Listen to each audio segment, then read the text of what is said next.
Captain Jake Morrison was sitting in the food court of Sanctuary 7 when the red lights started flashing. The massive space station served as a medical center for dozens of alien species across the galaxy. Jake had been here many times before bringing sick or injured humans for treatment. The alien doctors were the best in known space, and they could fix almost anything. The alarm sounds were loud and urgent. Jake looked around and saw other visitors starting to worry. A small blue alien family huddled together near the water fountain. 3 tall gray beings with long necks stopped eating and looked toward the medical wing. Even the station staff seemed more nervous than usual. Dr. Zixtara came running toward him on her 6 thin legs. The insect-like alien was one of the head doctors on the station. Her 4 arms were waving wildly, and her large compound eyes were wider than Jake had ever seen them. She was making clicking sounds that meant she was very upset. Captain Morrison, "You must come quickly," she said in her mechanical translator voice. "We have emergency situation with human female. Our medical systems cannot understand what is wrong with her. She is in great danger and we need your help immediately." Jake stood up and followed the doctor through the long white hallways. The station was built like a giant wheel spinning in space. The medical wing was in the outer ring where artificial gravity made everything feel normal. They passed treatment rooms with strange alien patients inside. Jake saw a being made of living crystal getting some kind of energy treatment. In another room, a creature that looked like a walking tree was having its bark examined by robot doctors. "What exactly is wrong with her?" Jake asked as they hurried along. "We are not certain," Dr. Zixtara replied. Her clicking sounds were getting faster. The human female appeared to have some kind of parasite inside her body. The creature is very large and moving around. It seems to be trying to escape from inside her. She is having terrible muscle spasms and her body temperature is elevated. We fear the parasite may burst out of her at any moment. They reached the isolation section where the most dangerous patients were kept. Through a thick transparent wall, Jake could see into room 7. A young woman with brown hair was lying on a medical bed. She looked uncomfortable and was breathing hard. Her face was red and sweaty. Every few minutes she would grip the bed rails and her whole body would tense up. "That is Lisa Brooks," Dr. Zixtara explained. "She is a cargo pilot who was traveling through this sector when she became ill. Her ship's computer contacted us for emergency medical assistance. We brought her aboard immediately, but her condition is unlike anything in our medical database." Jake looked at the woman more carefully. Lisa appeared to be in her late 20s. She was wearing a medical gown and had various alien monitoring devices attached to her arms and chest. Her belly looked very round and large. Under the thin fabric around the viewing window stood a group of alien medical staff. There was Dr. Veltar, who was made of glowing energy and usually appeared very calm. Today his light was flickering nervously. Dr. Korvash was there too. The reptile-like alien was known for being logical and fearless, but even he seemed worried. Several other doctors and nurses from different species were whispering among themselves. "Have you scanned her thoroughly?" Jake asked. "Of course," said Dr. Zixtara. "The parasite appears to be approximately 50 centimeters long and weighs several kilograms. It has a large head and appears to have developed limbs. Most concerning is that it seems to be positioned near her lower abdomen as if preparing to force its way out. And what does Lisa say about her condition?"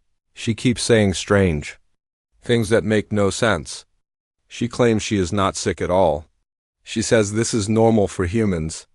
But Captain Morrison, we have treated hundreds of humans over the years and we have never seen anything like this.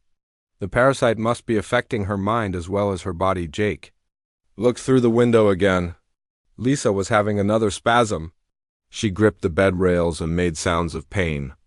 The alien doctors all stepped back from the window as if she might explode at any moment. "When did this start?" Jake asked. "According to her ship's logs, she has been experiencing these symptoms for several hours. But the parasite appears to have been growing inside her for many months. We cannot understand how she survived so long with such a large creature in her body cavity." Dr. Veltar floated closer to Jake. His energy form was pulsing with anxiety. "Captain Morrison, we have consulted every medical database in the Galactic Network? There is no record of any parasite that behaves like this. The creature appears to be trying to exit through her reproductive organs, which would certainly kill her. We must find a way to remove it surgically before it is too late. Has anyone asked Lisa when this started? Jake said. She is clearly delirious from the parasite's influence, Dr. Corvash spoke up. She claims this began approximately 9 of your Earth months ago after what she calls a normal biological function. This is obviously impossible. No living being could survive with a parasite of this size for so long. Jake was starting to understand the situation. He looked at the worried alien faces around him. These were some of the most advanced medical minds in the galaxy. They had saved countless lives and solved medical mysteries that had puzzled scientists for centuries. But they had never encountered human pregnancy before Dr. Zixthara. Jake said slowly, when was Lisa's last complete medical examination? According to her records, approximately 10 standard months ago during a routine physical for her pilot's license. Why is this important? And in all your years of treating humans, have you ever encountered our reproductive process? The alien doctor's clicking sound stopped completely. Her forearms froze in mid-gesture. Around the viewing window, the other medical staff turned to stare at Jake with various expressions of confusion on their non-human faces. Reproductive process. Dr. Valtares' voice came out as barely a whisper. You mean the creation of offspring? Yes, Jake said. I think Lisa isn't sick at all. I think she's about to have a baby. The silence that followed was complete. Even the background humming of the station's system seemed to quiet down. Dr. Zixthara's compound eyes grew so wide Jake thought they might fall out of her head. Dr. Corvash made a choking sound and his scales changed color from green to pale yellow. Dr. Veltares' energy form flickered like a candle in the wind, a baby Dr. Zixthara finally managed to say, You mean offspring grows inside the parent? That's right, and then it comes out. Through a natural process called childbirth. Dr. Corvash sat down heavily on the floor. His reptilian face had gone completely pale. The offspring forces its way out of the living parent. Well, yes, but it's completely normal. All around the viewing window, alien medical staff were starting to make various sounds of distress. Some were backing away from the window. Others were holding on to each other for support. Dr. Zixthara was making rapid clicking sounds that Jake recognized as prayers in her native language through the communication system. Lisa's voice came clearly. Hey, is anyone out there? I think my water just broke and this baby is definitely coming soon. Could someone please help me? The words coming through the communication system hit the alien medical staff like a physical blow. Lisa had just said her water broke and the baby was coming soon. To Jake, this sounded perfectly normal. To the assembled alien doctors, it sounded like the most terrifying medical emergency they had ever encountered. Dr. Veltares' energy form was flickering so rapidly he looked like a broken light. Water broke, he repeated in horror. She is leaking vital fluids. The internal pressure must be failing. No, Jake said quickly. That's normal too. The amniotic fluid surrounds the baby during development. When it breaks, it means labor is starting. Dr. Corvash, who was still sitting on the floor, made a sound like air escaping from a balloon. There's fluid around the parasite. It's not a parasite, Jake said firmly. It's a baby. A human baby. Dr. Zixthara's forearms were now wrapped around her insect-like body. She was rocking back and forth and making continuous clicking sounds. The offspring has its own life support system inside the parent, she whispered. This is impossible. This violates every principle of biology we know. More alien medical staff had gathered in the corridor. Word was spreading throughout the medical station that something unprecedented was happening. A crowd of doctors, nurses, and medical students from dozens of different species pressed closer to see what was causing such panic among the senior physicians. Dr. Morvac arrived from the surgical wing. The elderly crystalline physician was known throughout the galaxy for his calm demeanor and vast experience. His crystal body normally glowed with steady blue light, but today he was pulsing with urgent orange patterns. What is the nature of this emergency? He asked in his deep harmonic. Voice Dr. Zixthara looked up at him with wide, terrified eyes. The human female has a fully developed offspring inside her body cavity. It appears to be trying to exit through her reproductive organs. Captain Morrison claims this is normal human biology. Dr. Morvac's crystal form went completely dark for several seconds. When his glow returned, it was a sickly green color. Normal, he said slowly. You mean this happens to all human females, the ones who choose to have children, yes? Jake confirmed. A collective gasp went up from the assembled medical staff. Several of the smaller aliens actually fainted. A glycerian nurse with multiple tentacles wrapped all of them around herself and started making high-pitched whining sounds. Through the viewing window they could see Lisa having another contraction.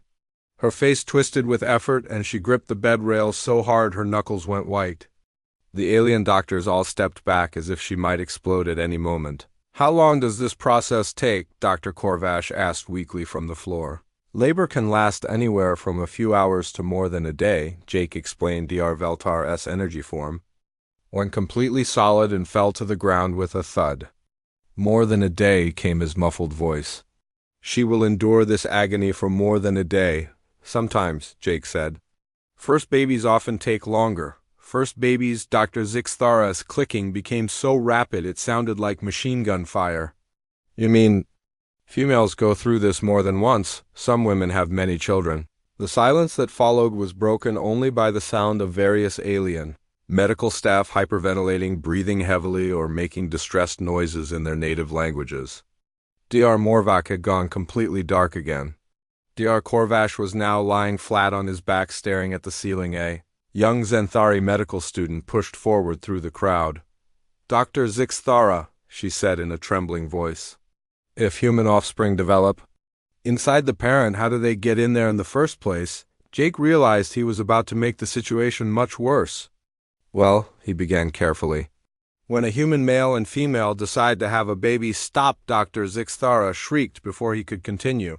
Do not tell us any more. I cannot process this information.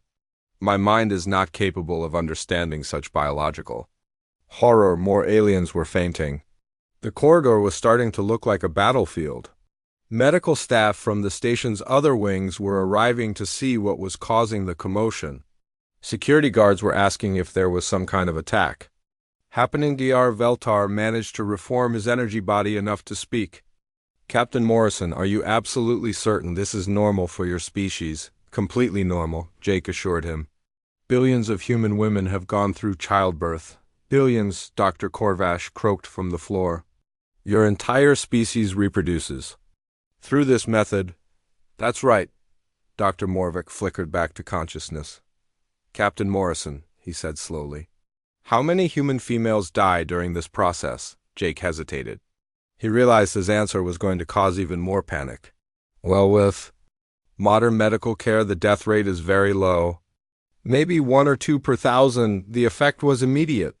Half the remaining conscious medical staff fainted on the spot. Dr. Zixthara's clicking became so high-pitched it was painful to hear.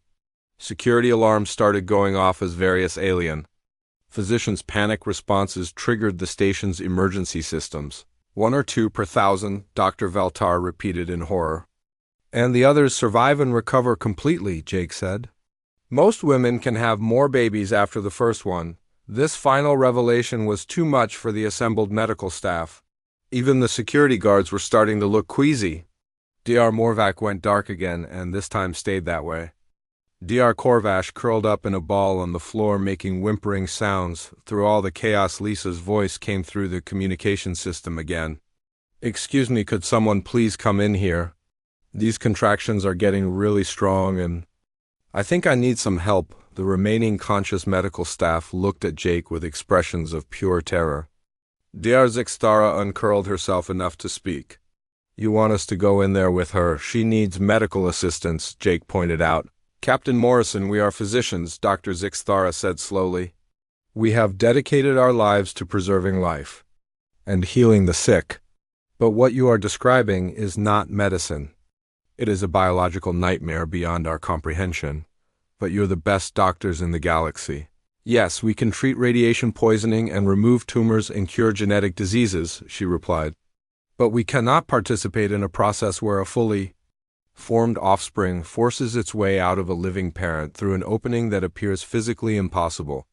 This violates everything we understand about how life works. Jake looked around at the chaos in the corridor. Alien medical staff were unconscious, scattered across the floor. Others were huddled in corners making distressed sounds. The galaxy's most advanced physicians had been reduced to traumatized witnesses of what they considered the most horrifying biological process imaginable. Look, he said firmly. I know this seems scary to you, but Lisa needs help. She's going through something completely natural for humans. Someone has to assist her. Dr. Zixthara slowly stood up on her trembling legs. Her compound eyes were still wide with terror, but there was a glimmer of professional duty in them. You are right, Captain Morrison. Despite our fear, we are still physicians. If this human female requires medical assistance, then we must provide it. No matter how horrifying we find the process, Dr. Veltar managed to solidify his energy form again. I can monitor vital signs for both the parent and offspring. Dr. Korvash rolled over and looked up from the floor. I suppose I could prepare emergency equipment in case surgical intervention becomes necessary. Other medical staff began picking themselves up and dusting off their various appendages. The professional instincts that had made them the galaxy's finest physicians were slowly overcoming their species-specific terror of human reproduction. Very well, Dr. Zixthara announced to the group. We will assist with this biological nightmare that humans call childbirth. May the gods of all our worlds have mercy on our souls. The alien medical team spent the next hour transforming Isolation Room 7 into what Jake could only describe as the galaxy's most reluctant delivery room. Dr. Zixthara directed the setup while still making nervous clicking sounds every few minutes. Her forearms moved with professional efficiency even though her compound eyes remained wide with terror. Dr. Veltar positioned himself near the monitoring equipment where he could track both Lisa's and the baby's vital signs. His energy form had stabilized somewhat but still flickered whenever Lisa had a contraction. Each time she made sounds of discomfort, he would pulse with sympathetic distress. Dr. Korvash had recovered enough to stand and was preparing emergency surgical equipment. His reptilian hands were steady as he arranged instruments, but his scales kept changing color from green to yellow and back again.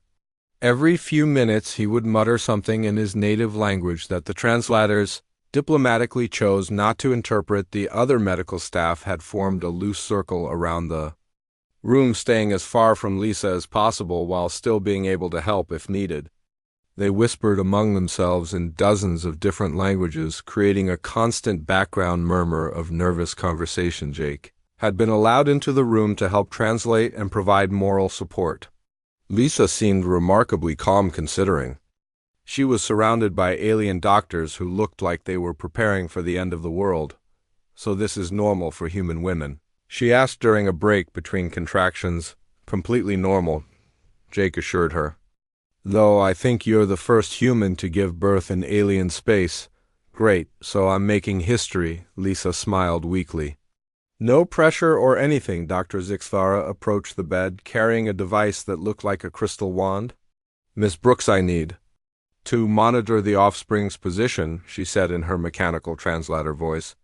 This may feel strange, but it will not hurt you. Offspring, Lisa repeated with amusement. You can call it a baby, you know. The word baby seemed to have a physical effect on Dr. Zixthara. Her legs trembled and she nearly dropped the scanning device. I prefer offspring, she managed to say. The other term is too emotionally disturbing. The scan showed the baby in perfect position for delivery. Dr. Zixthara studied the readings while her mandibles clicked rapidly. The offspring appears to be oriented head down, she announced to the room. This is the correct position according to the human medical files we downloaded. Dr. Korvash looked up from his instruments. Head down, he repeated weakly. It is going to come out head first. That's normal too, Jake said. Normal. Dr. Korvash's scales went completely yellow. The offspring forces its cranium through living tissue, the human body is designed for it. Dr. Veltar's energy form flickered urgently. Designed for it, he said in horror. Evolution specifically created this process. That's right. A glycerian nurse near the back of the room made a sound like a deflating balloon and had to sit down. Her tentacles wrapped around herself protectively. Lisa had another contraction, and this one was stronger than the others. She gripped the bed rails and made a sound of effort that caused half the medical staff to take several steps backward. The monitors showed her heart rate and blood pressure rising dramatically. Her vital signs are spiking, Dr. Veltar announced with panic in his voice. Should we sedate her? No, Jake said quickly. She needs to be conscious to push. Dr. Zixthara's clicking became very rapid. You mean she has to actively participate in this process? The mother has to help push the baby out during contractions. The silence that followed was broken only by the beeping of monitors and Lisa's heavy breathing. Every alien in the room was staring at Jake as if he had just announced the laws of physics had been suspended. Dr. Morvac, who had been unconscious in the hallway, chose that moment to revive and stumble into the room. His crystal body was still flickering between different colors of distress. What did I miss? He asked weakly. Captain Morrison just explained that the human female must consciously assist the offspring in exiting her body. Dr. Zixthara reported. Dr. Morvac went completely dark and fell over again. Is he going to be okay? Lisa asked with concern. He will recover, Dr. Veltar assured her. Crystal beings sometimes shut down when experiencing extreme psychological trauma. I'm causing psychological trauma just by having a baby. You have no idea, Jake muttered. Dr. Corvash had been studying his medical scanner readings and now approached the bed with obvious reluctance. Ms. Brooks, according to our scans, the offspring's cranium measures approximately 35 centimeters in circumference. That sounds about right for a full-term baby. And the opening through which it must pass measures approximately— Don't tell me, Dr. Zixthara interrupted. I cannot process any more disturbing information about this procedure, but Dr. Corvash continued anyway. The cervical opening dilates to approximately 10 centimeters. The mathematical impossibility of this information caused several more aliens to faint. A young Zenthari medical student who had been taking notes suddenly dropped her datapad and ran from the room. 10 centimeters, Dr. Veltar whispered. For a 35-centimeter circumference, the baby's head changes shape slightly during delivery, Jake explained. And the birth canal stretches. Dr. Corvash sat down heavily on the floor again. Living tissue stretches to accommodate a passage of this size. Human women have been doing it for thousands of years. Dr. Zixthara began making a sound that was somewhere between clicking and sobbing. Thousands of years, she repeated. Your species has been voluntarily undergoing this biological horror for thousands of years. Well, it's not exactly voluntary, Lisa pointed out. I mean, once you're pregnant, you pretty much have to go through with it. This revelation caused a fresh wave of panic among the medical staff. The idea that human females had no choice but to endure what they considered torture was apparently even more disturbing than the process itself. A security guard appeared in the doorway. The large armored alien looked confused as he surveyed the scene of medical professionals in various states of distress scattered around the room. Is everything under control here? He asked. We received reports of screaming and multiple medical emergencies. Everything is fine, Dr. Zixthara managed to say while still making distressed clicking sounds. We are simply witnessing the most terrifying natural process in the known galaxy and somehow providing medical assistance for it. The security guard looked at Lisa, who was having another contraction. Is that human female in distress? She is. Giving birth, Dr. Veltar explained. Apparently this is considered normal by her species. The security guard's translator made several electronic noises as it tried to process this information. Giving birth, he repeated slowly. You mean creating offspring, through a process that violates all known biological principles. Dr. Corvash added from the floor. The security guard took one look at the chaos in the room, turned around and left. Without another word, Lisa's contractions were getting stronger and more frequent. The monitors showed the baby moving lower into the birth canal. Dr. Zixthara watched the readings while making continuous sounds of distress. The offspring is descending, she announced. According to the human medical protocols we downloaded, this means the active phase of labor is beginning. Active phase, Dr. Veltar's form flickered rapidly. You mean it gets more intense than this? Much more intense, Jake confirmed. Dr. Corvash rolled over to face the wall. I cannot witness this, he said in a muffled voice. I have seen beings torn apart by antimatter explosions and watched diseases consume entire organ systems, but this is beyond my capacity to observe. You're a doctor, Jake reminded him. I am a doctor who specializes in treating injuries and diseases. Dr. Corvash replied. Not in watching biological nightmares unfold in real time. Lisa looked around at the traumatized aliens surrounding her. You know, she said between contractions, when I imagined giving birth, I never thought it would be this dramatic. Dr. Zixthara's voice rose to a screech. Ms. Brooks, you are about to push a fully formed offspring through an opening 1/3 its size while conscious, and we are expected to watch and somehow help. When you put it like that, it does sound pretty intense. Dr. Veltar managed to solidify his form enough to check the monitors. Her contractions are now 2 minutes apart, he reported. The offspring's vital signs remain stable. 2 minutes apart. Dr. Zixthara began rocking back and forth again. This is happening very quickly now, Jake nodded. Lisa, it looks like your baby is almost ready to be born. The active phase of labor had begun, and Lisa's contractions were now coming every 90 seconds. Each wave of pain caused her to grip the bed rails and push with determination that both impressed and terrified the alien medical staff.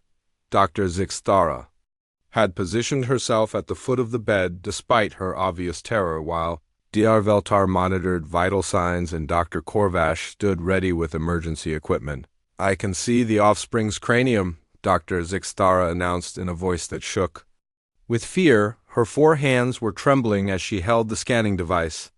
Ms. Brooks, when you feel the next contraction, you must push with maximum effort. Push, Lisa panted. Right, just like we practiced. Dr. Veltar's energy form flickered wildly. Humans practice this procedure, birthing classes, Jake explained. They teach breathing techniques and pushing methods. Dr. Corvash made a choking sound.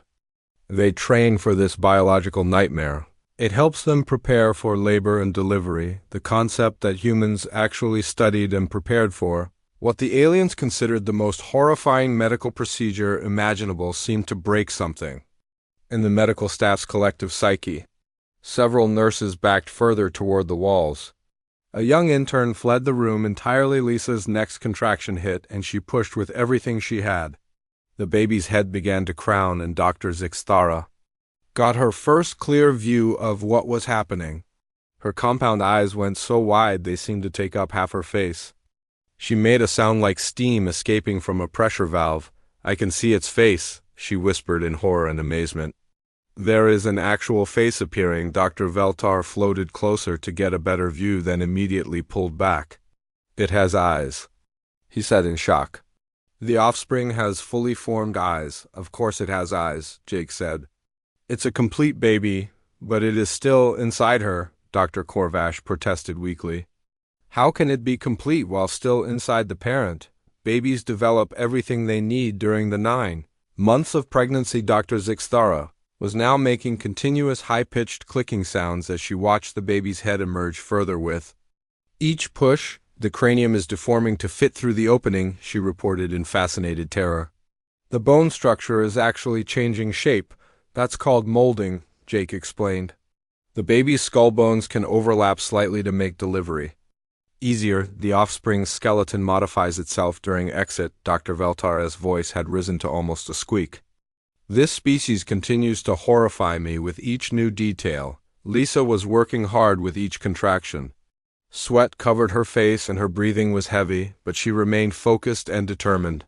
The alien medical staff watched in a mixture of terror and growing respect as she endured what they considered unimaginable trauma with remarkable composure.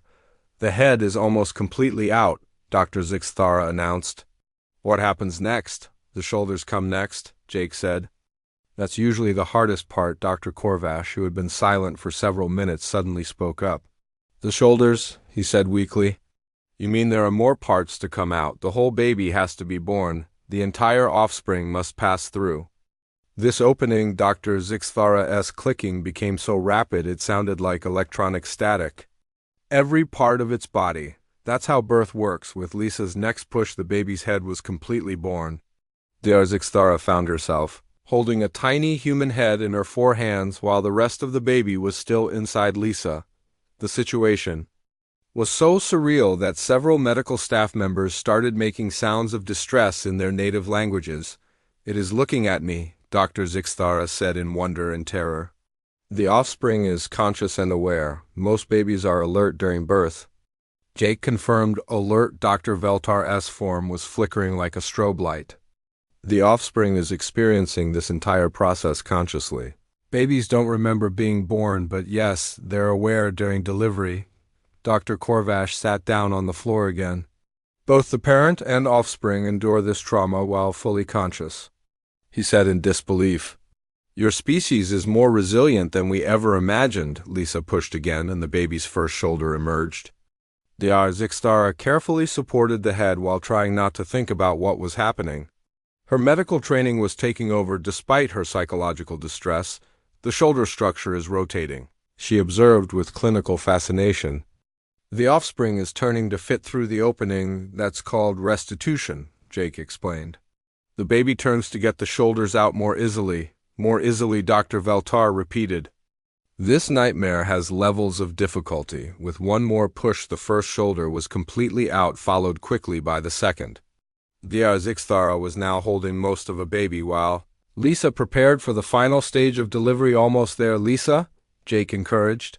"One more push should do it." The remaining medical staff pressed closer despite their fear.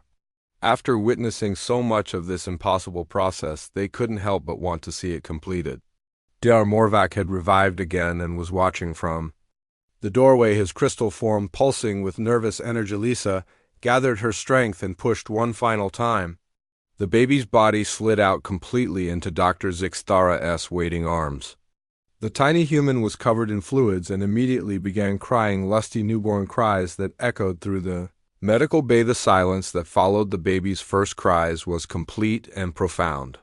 Every alien in the room stared at the tiny human being that had just emerged from what they considered an impossible biological process. Dr. Zixthara held the baby with obvious wonder, her fear temporarily forgotten in the face of this miracle. "She is perfect," Dr. Zixthara whispered.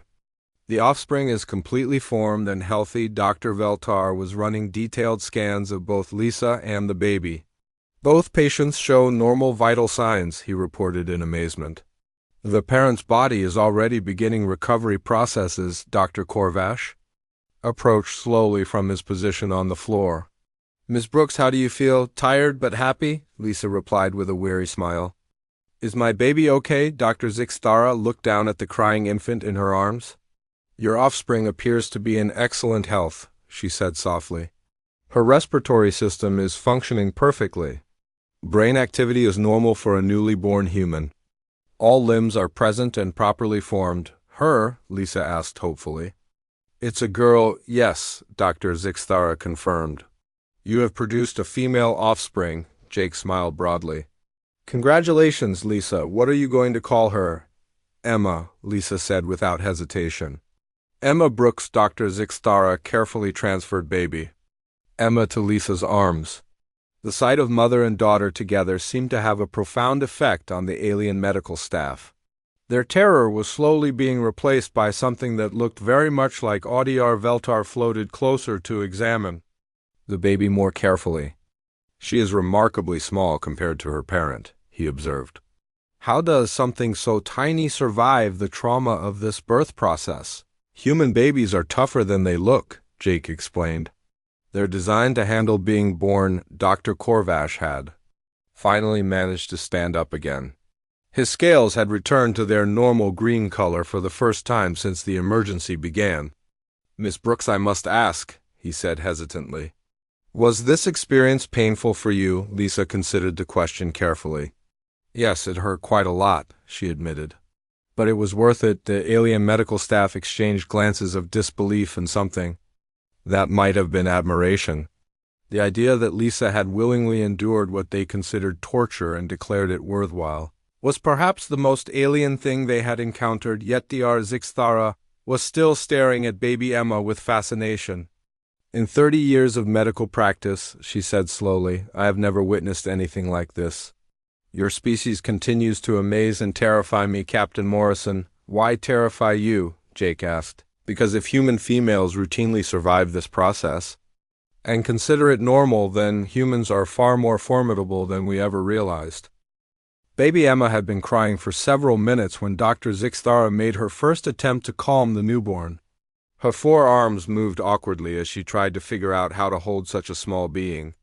The other medical staff watched with intense curiosity as the senior physician attempted to interact with what they still considered the result of an impossible biological process.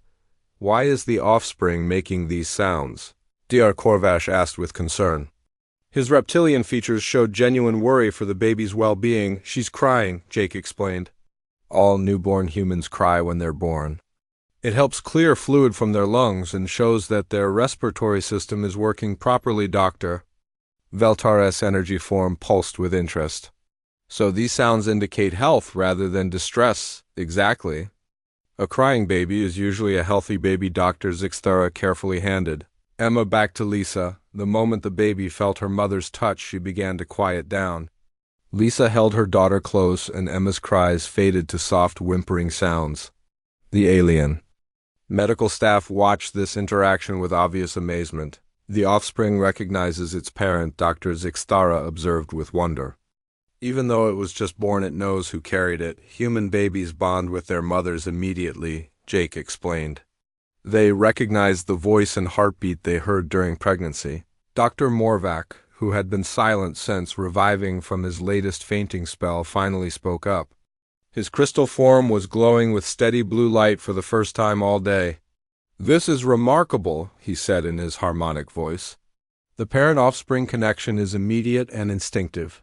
"That's right," Lisa said softly as she looked down at Emma. "She's been part of me for 9 months. Now she's here in the world, but we're still connected." The alien doctors exchanged glances that conveyed a mixture of emotions. Their initial terror was giving way to something that looked very much like professional respect and scientific curiosity. Dr. Korvash approached the bed slowly, his scales now back to their normal green color. "Ms. Brooks, may I ask how you feel physically after this experience?" Lisa considered the question while gently rocking Emma. "Tired and sore, but not as bad as I expected. Human women have been doing this for thousands of years." "Our bodies know how to recover. Thousands of years," Dr. Veltar repeated. "Your species has been reproducing through this method for millennia." "As far back as human history goes," Jake confirmed. Dr. Zixthara was reviewing the medical data from the birth on her scanner. "According to our readings, your body temperature is returning to normal. Heart rate is stabilizing. Blood pressure is within acceptable ranges. The trauma to your reproductive system appears to be healing already. Human women are designed to bounce back from childbirth," Lisa explained. "Give me a few weeks and I'll be completely back to normal." "A few weeks," Dr. Korvash's voice carried a note of awe. "You will fully recover from this biological ordeal in a matter of weeks." "Most women recover even faster than that," the assembled medical staff continued to stare at Lisa and Emma with expressions of wonder and disbelief. Dr. Veltar floated closer to run additional scans on the baby. "The offspring's brain activity is remarkably complex for something so newly born," he reported. "She appears to be processing visual and auditory stimuli already." "Human babies are born with all their senses working," Jake said. "They can see, hear, taste, smell, and feel from the moment they're born. Fully functional sensory systems at birth." Dr. Morvac's crystal form pulsed with amazement. "Most species in the galaxy are born in much more primitive states," a young Xanthari medical student who had been taking notes throughout the entire process finally worked up the courage to speak. "Dr. Zixthara, if humans regularly survive this reproductive method and both parent and offspring emerge healthy, does this mean—" "Yes," Dr. Zixthara interrupted before the student could finish. It means humans are considerably more resilient than we previously understood. Dr. Korvash was studying his medical scanner with intense concentration. The cellular regeneration in the parent is remarkable, he observed. Her body is already beginning to repair the trauma from birth. The healing process appears to be built into human biology. That's exactly right, Jake said. Human women evolved to handle pregnancy and childbirth. It's one of the things that makes our species special. Word of the successful human birth was spreading throughout. Sanctuary 7, medical staff from other departments, were arriving to witness the aftermath of what was already being called the most extraordinary medical event in the station's history. Aliens from dozens of species crowded the corridors, trying to get a glimpse of the human baby. Dr. Veltar had been quietly running comprehensive scans on both Lisa and Emma. I am uploading all medical data from this event to the Galactic Medical Database, he announced. This appears to be the first detailed alien documentation of human reproduction. What will you tell them? Lisa asked with amusement. That human females routinely survive biological processes that would be fatal to most other known species, Dr. Zixtara replied, and that they do so while conscious and consider it a normal part of life. Dr. Korvash looked up from his datapad. I am also recommending that human reproductive biology be classified as a Category 7 biological anomaly. What does that mean? Jake asked. It means that humans accomplish something that violates our understanding of what living beings should be capable of surviving. Lisa laughed softly while holding Emma. You make it sound like we're superheroes just for having babies. From our perspective, you might as well be. Dr. Zixtara admitted. Any species that considers this process normal is clearly more formidable than we realized. Emma had fallen asleep in her mother's arms.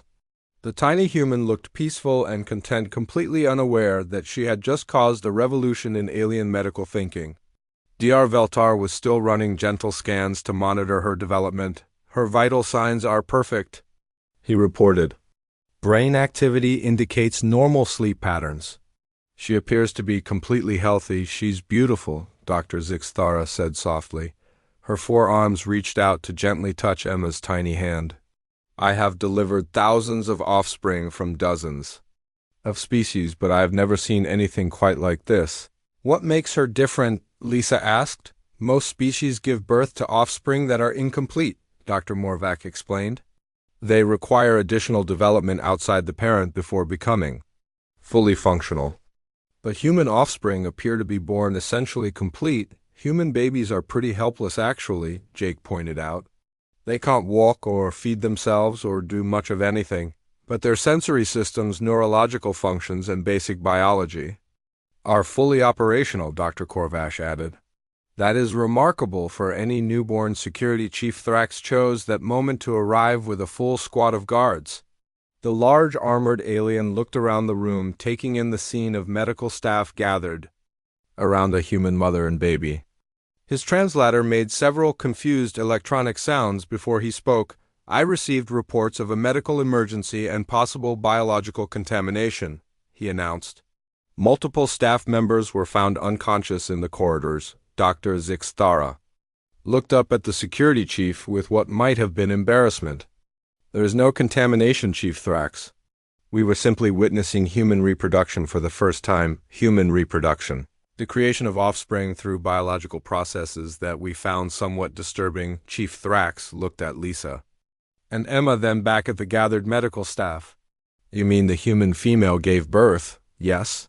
And this caused multiple medical professionals to lose consciousness. The process was more intense than we anticipated. Chief Thrax studied the scene for several more seconds, then slowly backed out of the room. I will be updating security protocols to include warnings about human biological functions, he announced before leaving Dr. Veltaris. Energy form flickered with what Jake had learned to recognize as alien laughter. I believe word of this event will spread throughout the galaxy very quickly. What kind of word? Lisa asked. Zixtara's mandibles clicked softly.